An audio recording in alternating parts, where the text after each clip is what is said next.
رانا ثناءاللہ مونچھوں والا جو باندر ہے، اس نے 36 گھنٹے پہلے کہا تھا پی ٹی آئی کے ہم 5 سے زیادہ بندے غائب کر دیں گے۔ یہ پاکستان کے عدالتی سسٹم اور پاکستان کے الیکشن کمیشن کے منہ پہ تھپڑ ہے۔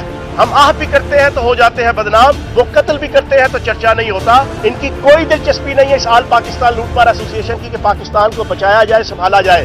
پہلی بات یہ ہے کہ یہاں پر فصل جو ہوئی ہے وہ نون لیگ میں ٹکڑی مافیا کے سرغنہ اور انلیگل وزیر اعلیٰ حمزہ شہباز کی قیادت میں ہوئی تھی۔ رتی برابر کی عزت ان کے کھاتے میں اس وقت نہیں ہے، اسی ڈبہ پیر کی پیری کرنے کی وجہ سے۔ اب وہ ڈبہ پیر لاہور میں پھر ہے، آصف زرداری، وہ اب شہباز شریف اور حمزہ شہباز کو یہ سجیشنز اور یہ پروپوزلز اور یہ تجاویز اور یہ رستہ دکھا رہا ہے کہ جناب آپ 50 کروڑ 60 کروڑ میں پی ٹی آئی کے ممبران کو خرید لیں۔ اب اس میں انہیں رتی برابر بھی پچھلے 2-3 دن سے کوئی کامیابی حاصل نہیں ہو پا رہی۔ میں نے کل بھی کہا، میں نے پرسوں بھی اسی پلیٹ فارم پہ کہا پنجاب اسمبلی کے باہر کہ جو کچرا تھا، جو کوڑ کباڑ تھا، وہ پی ٹی آئی سے نکل گیا ہے۔ اب پی ٹی آئی میں پارلیمنٹیرین وہ سچے اور سچے پارلیمنٹیرین ہیں جنہوں نے پچھلے 4 مہینے عمران خان کی قیادت میں پاکستان کی جنگ لڑی ہے، جنہوں نے پچھلے 4 مہینوں میں عمران خان صاحب کے بیانیے کا جھنڈا ہاتھ میں لے کر پاکستان کی بقا اور سربلندی کی جنگ لڑی ہے، قربانیاں دی ہیں، پرچے جھیلے ہیں، مارے کھائی ہیں، چادر چار دیواری کے جنازے نکلوائے ہیں اپنی گھروں کے، اور انہوں نے سڑکوں کے اوپر آنسو گیس کے شیل اور ربڑ کی گولیاں کھائی ہیں، انہوں نے بندے شہید کروائے ہیں، انہوں نے سینکڑوں لوگ زخمی کروائے ہیں۔ آج اس کے بعد اللہ پاک نے نبی پاک کے صدقے 17 تاریخ کو یہ عزت اور یہ مقام پی ٹی آئی کو دیا ہے۔ اب اگر وہ یہ کوشش کریں گے تو میں یہ سمجھتا ہوں کہ یہ پورے پاکستان کی جو سیاسی اور معاشرتی ڈیکورم ہے یہ اس کو چیلنج کریں گے۔ میں حیران ہوں اس پریس کانفرنس کے ذریعے سے، میں وہ سوال پوچھوں گا جو میں نے کل بھی پوچھا۔ 36 گھنٹے ہو گئے ہیں، رانا ثناءاللہ مونچھوں والا جو باندر ہے، اس نے 36 گھنٹے پہلے کہا تھا کہ پی ٹی آئی کے ہم 5 سے زیادہ بندے غائب کر دیں گے۔ اب یہ جو اس نے بیان دیا اس کے 3 مفہوم ہیں، یا تو وہ بندے مار دیں گے، یا وہ بندوں کو اغوا کر لیں گے، یا وہ بندوں کو خرید لیں گے۔ تینوں مفہوم کے مطابق یہ پاکستان کے عدالتی سسٹم اور پاکستان کے الیکشن کمیشن کے منہ پہ تھپڑ ہے۔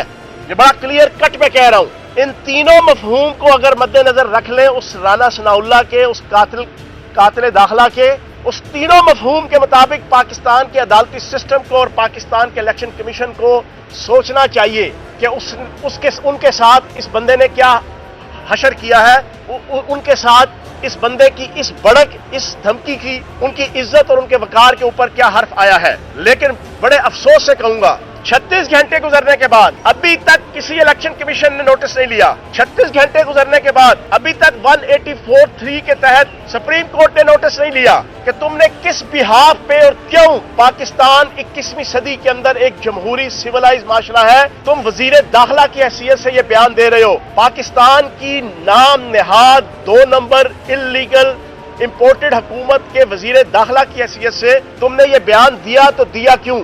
کسی نے نوٹس نہیں لیا۔ ہم آہ بھی کرتے ہیں تو ہو جاتے ہیں بدنام، وہ قتل بھی کرتے ہیں تو چرچا نہیں ہوتا۔ ہمارے بیانات کے اوپر تو جناب الیکشن کمیشن بھی فوراً نوٹس لے گا۔ اب جناب والا میں آج پھر تیسرا دن لگاتار پنجاب اسمبلی کے باہر کھڑے ہو کے میں پنجاب اسمبلی کی عزت اور وقار کا واسطہ دے کر supreme court, Lahore high court اور الیکشن کمیشن سے مطالبہ کروں گا کہ اس بدماش شخص کو کہ جو قاتل ہے، جس کی اپنی پارٹی کے لیڈر کہتے ہیں کہ یہ قاتل ہے، اس کو بلایا جائے، اس کو نوٹس بھیجا جائے، اس سے پوچھا جائے کہ تم نے یہ بیان کیوں دیا۔ اب یہ کہتے ہیں کہ جناب بڑی امپورٹنٹ ایک آپ کے سامنے بات رکھوں، 2 دن سے انہوں نے بیانیہ کیا دیا ہوا ہے شین لیگ نے۔ نون لیگ نے شکست تسلیم کر لی۔ نون لیگ نے میاں جاوید لطیف کو آگے رکھ کے جو فوج کو، آئی ایس آئی کو، اداروں کو، الیکشن کمیشن کو اور اپنی شین لیگ کی لیڈرشپ کو جو برا بھلا کہلوانا تھا، انہوں نے میاں جاوید لطیف کے ذریعے سے کہلوا دیا۔ اب آپ مجھے بتائیں کہ اب شین لیگ کہتی ہے کہ ہم نے ریاست کی خاطر قربانی دی، ہم نے ریاست کی خاطر اپنی عزت جناب رسوا کی۔ نہیں جناب، میں نے کل بھی آپ کو کہا تھا آپ نے ریاست کی خاطر عزت دی، آپ نے اپنی 1100 ارب کی کرپشن اور آپ نے اپنے 117 جو آپ کے کرپشن کے کیسز ہیں ان کو معاف کروانے کے لیے جناب آپ نے اپنی عزت کا سودا کیا ہے۔ اور اب آپ کہتے ہیں کہ جناب ہم نے کوئی کسی قسم کا الیکشن کمیشن کو استعمال نہیں کیا اور ہم نے بڑے اچھے طریقے سے فری اینڈ فیئر الیکشن کروائے ہیں۔ میں آپ کے سامنے PP 273,